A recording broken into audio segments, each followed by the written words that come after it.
Hello there, I'm the base manager and welcome back to Oxygen Not Included. Now, today and before we start, let me just introduce you to a improved version of Oxygen Not Included. Just check this out, guys. It is not perfect, but at least we get close to 30 frames per second at times 3 and the game looks much more fluid now. Quite happy with it, although it's still Oxygen Not Included, so it's never going to get perfect, is it? But in any case, today I thought that we could take a little break on some of these time-pressing projects to upgrade our base slightly. We can do some moving around. All of these large power transformers, we could start moving them over here so that we can have a little bit more space to build more apartments, because yeah, now that we have more frames, we have to spend them on something. That something is going to be dupes, because we are strapped for manpower. Even though we have 17 dupes, we have to remember that one dupe is permanently stationed on the oil planet, another dupe is a permanent trucker, two other dupes are part-time truckers, and two other dupes are part-time builders on this colony and part-time colonizers on the other planets, which means we have approximately 11 dupes to work with at any given time, and that's not a lot. We have a flight status. Why? What is going on? Just starting the episode and you are giving me thingies. Probably landing. Okay, not really a problem. But yeah, we could use a few more dupes, so I was thinking at least maybe 2 to 3 more, 2 to 4 additional apartments, which would mean 2 to 4 additional dupes. We could use like at least one builder, 2 operators, and one to do supply tasks. And what are these called? Sweeping tasks. That's what I meant to say. So yeah, 4 extra dupes would be really nice and would speed up a few of these more complex projects that we have. So I think that's what I'm going to focus on today. And of course we are also going to focus on the other things that we are doing. Any project that we can move forward a little bit, like the rocket silo over here, or the water planet over here, we are going to do that. There is even more tiles broken than the last time I was here. This planet, full of mysteries. Now, if we want to take advantage of the new space that we got over here, there is a few things that we must do. First, the cooling loop must be shortened. I already built this thing over here, so what we are going to do, we are going to cut it over here. We are going to let this fluid flow, right? And then we are going to connect it like so. And then like so. Once the fluid has passed, so that there is a more constant flow. There we go, we can connect now. That way we can already deconstruct all of these thingies. I will disconnect it over here once it is passed, then we can deconstruct it over here. Cool.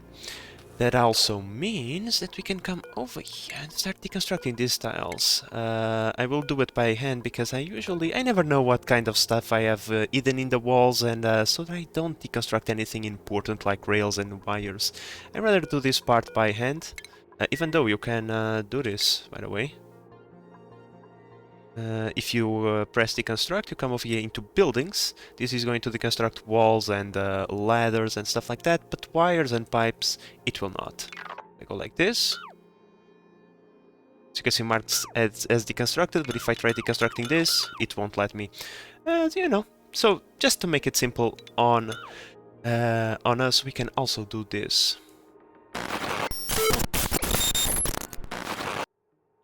So guys, we have a major problem. Apparently, not even the new gear can handle Oxygen Not Included.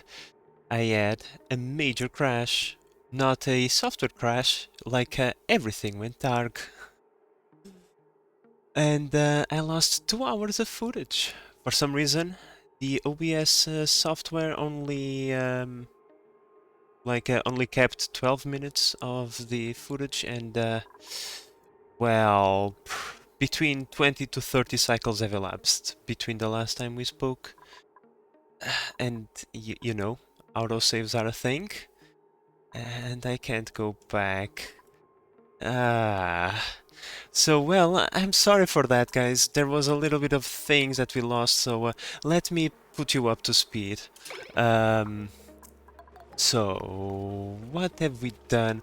Yeah, so, complete modification of this area over here.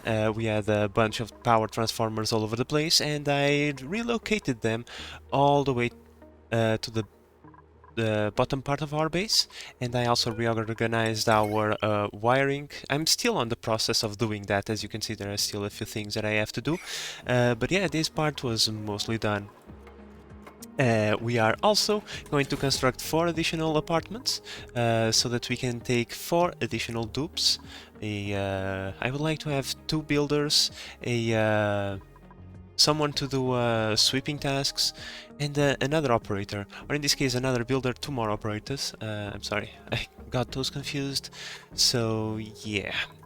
Also, because well, most of our power problems were solved, we reopened the starport, and look at that, our rockets are already back. I sent them on another mining mission, and they got us another artifact and a bunch of stuff. I probably should tell Harry to get the hell out of there, but I'll do that after I caught up with you guys. We also upgraded our, in this case updated, our colonization rocket with a Trailblazer. And we are now using a tip that I got from the comment section a few episodes ago. I just didn't have any time to implement it because we were panicking with all the things that were going wrong with our colony. And apparently, 2 small solid oxidizer tanks are the same as a large oxidizer tank. They carry the same stuff, as you can see. 450 plus 450 equals 900, giving us the 20 tile range. However, these occupy 1 less tile, which means we can carry additional stuff, and that's why I did this also small update over here, and eventually I'm going to do that to all of our rockets. However, right now there is no point. These ones are good as they are, so yeah, there is also that. Now, you probably noted that I said our power problems were solved. Not anymore. Our geothermal power plant is still going, however, as you can see, it's not going at full efficiency. Why could that be?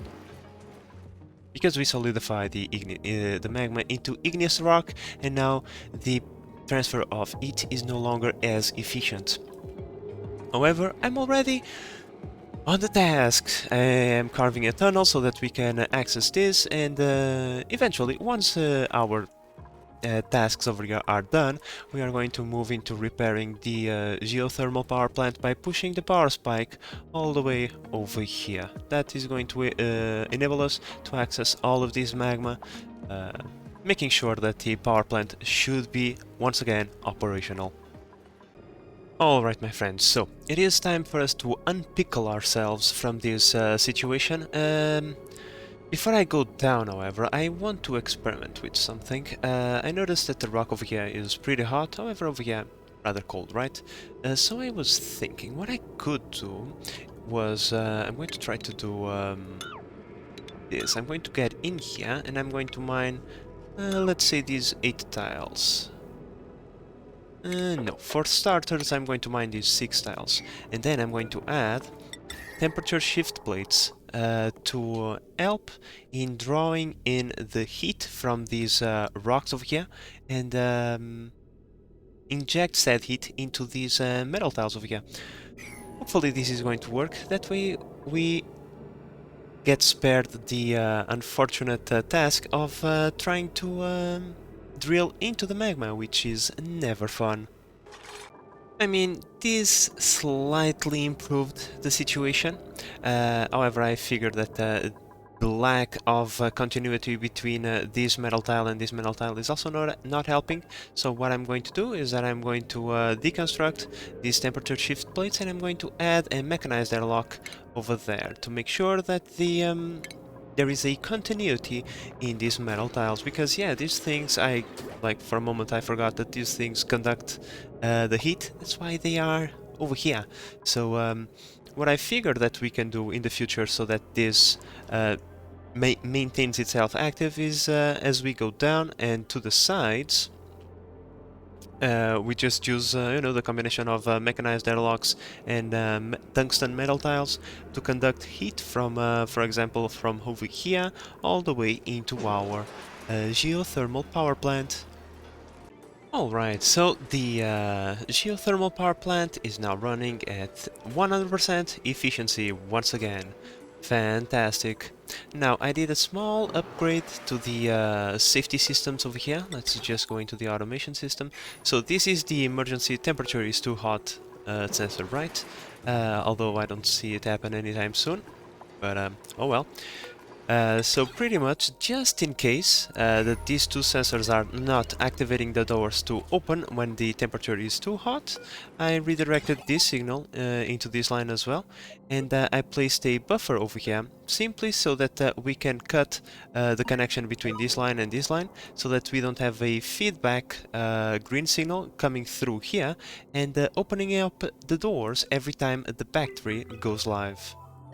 You know what, guys, it is time for me to make life easy on myself and start using these automated notifiers to notify me when things go bad. That way I can fix them before they go critical, right? This one we are going to use to tell us that the geothermal power plant, low temperature. There we go, and we want a boing boing. By the way, that's not the thingy that I want.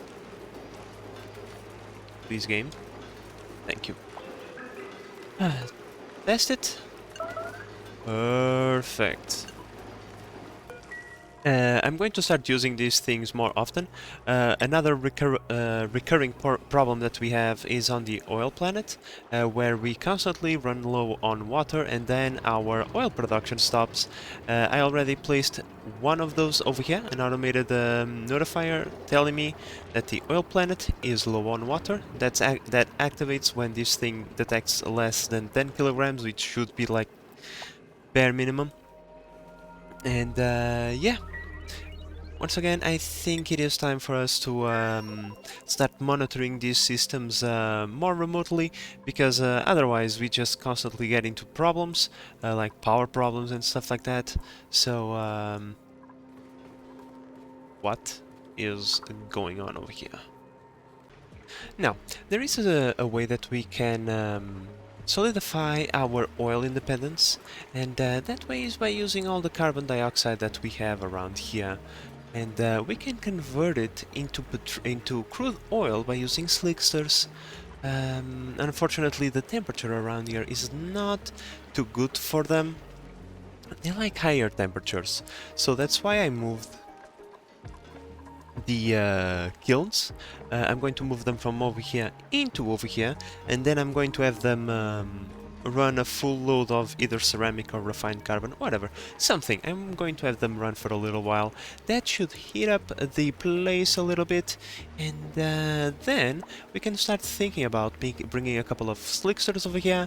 They are not going to produce a lot of oil, but hey, something is better than nothing, I suppose. Alright, my friends, so another objective that I have is to cram this machinery into this tiny little corner over here. A few modifications will be required, but I think this space will be more useful if we put some more entertainment venues over here, or something else that we see fit. But this machinery now, I don't feel like having it in here. This is prime real estate now. Especially because with more dupes means that we need more space for leisure and recreation. Alright, my friends, so Because we had that unfortunate crash that took away a lot of our footage, I think we can extend this episode by a few cycles. I would say, 20 cycles would be nice. So in these 20 additional cycles, we are going to use that time to finally move up towards the water planet, and then we are going to start launching our mining rockets non-stop. Once again, we are now producing enough red bolts that we have a sufficient amount of diamond to keep our rockets supplied and ready to go. But speaking about supply, this one is completely out of water, so I have to resupply it once again. So this one is going to stay still for a little while. This one, however, can go. Let's see who is the pilot. Is Ari and Ari alone? Yes, so let's call in the crews for both of these rockets and our colonization rocket. And let's go towards space once again. Okay, my friends, so I think we're ready to go. This one, the target for this one has already been set, so let's acknowledge the warnings and begin launch. The target for this one, I believe, is already set as well. Yep, the obsidian copper field. So let's launch the rocket as well. Fantastic. It feels nice to get back to what really matters. It feels nice having our petroleum reservoir once again full. Having that safety in knowing that we have all of this power to burn should we need it, it's really nice. Now, I'm going to do a few modifications to our industrial area. I'm going to add 3 rock crushers. They are going to have different roles, right? Why do I need 3? Well, these 2 over here are going to be used to create sand. Given that sand is such a difficult thing to find in this playthrough, and we have so much igneous rock, I mean, we can just create an area to have dedicated sand production, and that way the tubes will not have to deliver the materials by hand. We'll have the rail system do that for them, right? And underneath it we will have our lime production. Once again, I kind of just want to have this as automated as possible. That way I will be able to deconstruct this temporary thing that we built over here and replace it for something more permanent. Okay, my friends, so the carbon schema over here is online. In this one I opted not to use a liquid reservoir. All we need is the water inside of the pipes, and that's plenty. You know, we have to make this setup a little bit more compact because of the space that we have available to us, but that is not going to affect how it's functioning. Now I'm going to start adding a little bit of water into the future sewage treatment system. And then I'm going to use this water that we have over here, this germy water. I'm going to send it into the oil planet and use it for petroleum gathering. That way we don't need to treat it in order to use it. Oh, looks like our rocket has finally arrived at the orbit of the water planet. We all know the drill, right, guys? First, we launch the rover, our friendly rover. Let's land right there. And for some reason, I think there is more damaged tiles now over here than there was the last time, but that's fine. Let's wait for the rover to... Holy Jesus, this water is being really destructive. Hello, rover. Glad to see you around here. So, let's just construct a few ladders so that we can walk around this place should these tiles get destructed. Then we need to do some measurements. Let's see, from here to space. How much space do we have? 39 tiles, that's perfectly fine. We need 36, I believe. So let's put the rocket platform right there. Right, then before we do anything, just going to ask for a protective layer of sandstone. It's not going to hold forever, it's going to melt quite easily, but at least it's going to protect the water for a few launches. And oh, leather, yeah, cannot forget about that now, can we? No, once again, sandstone not really ideal. I don't have any obsidian, nor am I going to send it. now. Already have plenty of stuff to go through.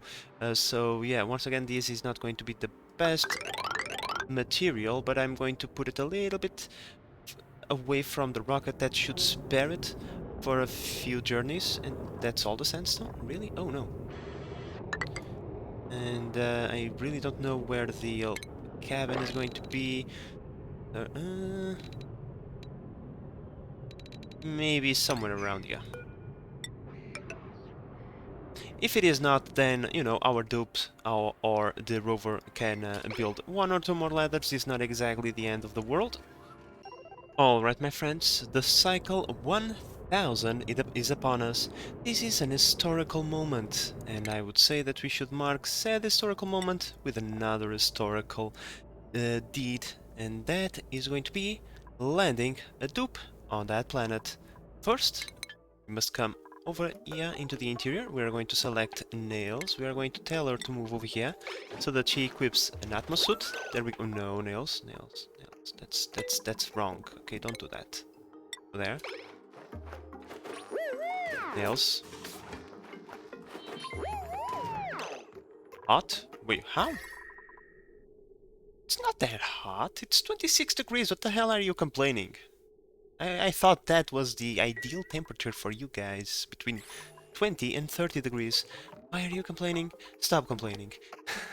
In any case, let's forget about nails, right? She's just being complicated. Let's select the Trailblazer, select nails, and then let's deploy her right over there.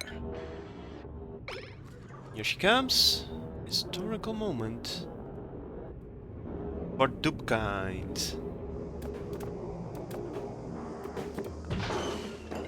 First arrival on another planet. Another planet really far from home.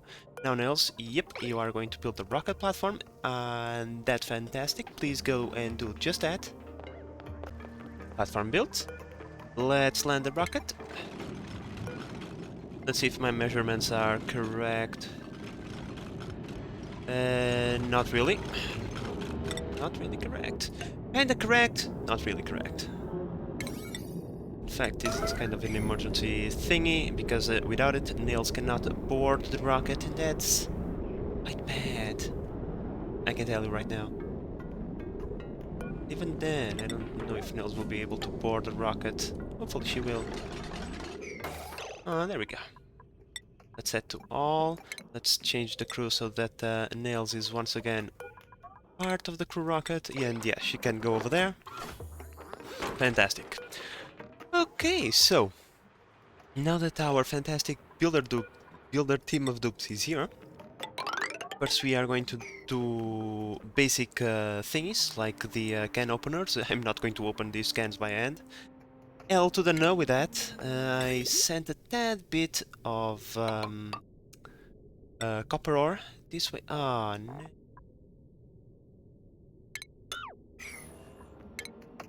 Okay. I'm not going to make a thingy out of steel. Forget that. Like this, and then like this. Not ideal, but whatever. We don't really care. So yeah, we are going to do the basic can opener thingy. We also have some glass over here because, as you might imagine, we are going to need some power around here. Oh, for a moment I thought, what the hell is going on? And you're just a few shells coming from our colony. They were trying to kill Nails apparently because they aimed precisely at the place that Nails was scheduled to land, but they missed their window and Nails is still alive. Oh wow, we get full power on this planet from the solar panels. Look at that! They are going full throttle, which means the radiation over here must be quite toasty. Oh no, it's just the regular 200 rad. Okay, not terrible. But nice, we can, I'm pretty sure we'll be able to power all the machinery with just a couple of solar panels. Now, I must try one thing. That thing is, I don't think batteries can be underwater without having the flooded debuff, which kinda sucks, which means we have to create an environment for them. Uh, hmm, that is not going to be pretty. We have a little bit of oxalite, which could probably use it to create a small atmosphere. Yeah, I think that is probably for the best. We are going to need to create some other stuff like power transformers, and where are they? These things tend to eat up pretty quickly, so we really need an environment to keep these things stable for a long period of time. Because yeah, I'm not going to bring a heavy watt wire all the way down to the bottom of the planet power a couple of water pumps. That is not going to happen. It is just too expensive material-wise. It is preferable to do something like this and just go through the effort of collecting the oxalite and creating a small chamber over here. I think that's pretty reasonable. And if we get into any problems with heat, we just make sure that the water flows through this chamber through pipes, you know, and that is going to collect the heat and bring it with us to our colony where we can take care of it properly. Alright, let's pick up that oxalite that we mined earlier and let's start depositing it over here so that we can have a atmosphere in which these things will not overheat. I made them out of steel just in case, but still, one would like to have some precautions, shall we say. And even though it doesn't look like the airlock is complete, trust me, the airlock is complete. As you can see, there is a vacuum over there and that's the way it's going to stay for the end of time, but I would like to complete my liquid locks just in case. I just saw the crash screen for a split second. My heart skipped a bit. These autosaves are becoming more and more dangerous. But in any case, this thingy over here is already done, because we have established ourselves in a new place. I think it is deserving of having a mini-pod. There is an achievement for you to put a mini-pod in every single planet, so I mean, we are already here, so why not try to place a mini-pod? We never know if we are not going to visit all of the planets. Well, right now, copper is being the bottleneck, so because we are bombarding the planet with copper packages, this should be done relatively quickly. The pipe has already been built all the way down here, and we already have a liquid pump over here ready. So as I said, I'm going to pump the fluid all the way from the bottom of the planet. Then we are going to move it through a radiator over here just to absorb a little bit of heat from this area. We don't want this to get ultra toasty now, do we? And then we are going to store it in a couple of liquid reservoirs just to have a little bit of storage ready for when our liquid cargo rocket arrives on the planet. I know that these things don't hold the same amount as a large cargo container, but still, it is nice to have a little bit in storage. If for some reason the pump is not working, at least we can, you know, get a little bit going until we fixed whatever issue might there be. Just a quick note, guys, if you are wondering why am I building these thingies, is for radiation protection. Um, as we know, radiation is far more deadly now, and just by building a few walls here and there, you are able to create pretty much an umbrella for your dupes to be able to work in relative security. It is a passive way for you to protect your dupes. Alright, my friends, so back to our main planet. We are now shipping the Germy water to the oil planet, and once this water has been moved, we will deconstruct this entire setup. Which means that our transfer of machinery is now complete. I compacted all of the required machinery over here. Oh, are you cold? So let me guess, 26 degrees is too much, 21 degrees is too low. No, I think they were cold because they were in touch with the water, that's probably what it was. But yeah, as I was saying, the transfer of... you see? this thing is really useful. As you can see, we are low on water on the oil planet, but thankfully we are now receiving a full tank of Jeremy water, so that problem will be temporarily fixed. Now for our new setup. This is pretty simple. We are not going to have a polluted water storage tank. All the polluted water is going to be converted. If the tank fills up, the excess water is going to be shipped into the water planet that is always in need or more... oh. Oh. Okay. Slight problem. These two bridges are built backwards. Something that sometimes happens. Let's try to fix it quickly. But yeah, any excess water is going to be shipped into the oil planet that is always requiring more water. Unfortunately, we are not going to have a Timbleweed farm, which is troubling given that we are constantly in need of more Timbleweed fiber. But given that we are now gonna have a small space that is going to be slightly hotter than the industrial area, I might use this polluted water to grow a few Timbleweeds. We'll see.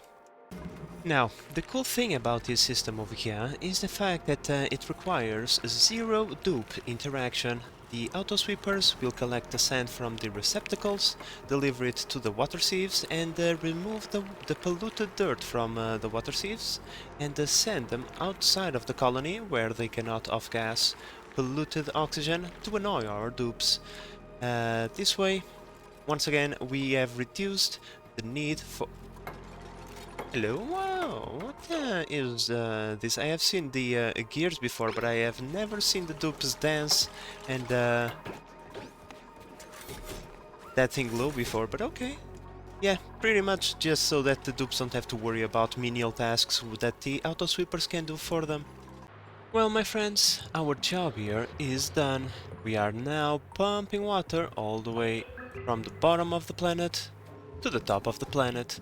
So now it's just a matter of time until we have a rocket available to come over here to collect that water. But now we still have a little bit of time over here, right? Don't we? Because the journey is quite long. I don't want to drop below 800 kilograms, wrong planet. Which means we still have a couple of cycles to do something with the lime and graphite that we have around here. I'm going to mine it out, and then I'm going to send someone else to collect it. But it would be a good idea to have it already available to us. You know what, guys? Our time in this planet, it's drawing to its close. But I'm pretty happy with what we have. 4 tons of lime, 6.2 tons of graphite. Pretty good haul for us to take back home. It's going to be pretty useful. Let's go... Oh, wrong thingy. Let's go over here. Change the destination back to our own planet and call in the crew so that we can launch. Once again, back... Oh, you guys rebuild that? No, it's waiting gold, okay. For the moment I thought I had rebuilt the Trailblazer. But yeah, I think I'm going to launch this rocket back home, and I think I'm going to call the episode right here, guys. So, with that said, I once again apologize for the lost footage, but there was nothing I could do. Hopefully, you guys have enjoyed this episode, and that you are enjoying the series so far. If you are, please consider subscribing and help the channel grow. But in the meantime, this is the base manager signing out. What? Okay. Bye bye!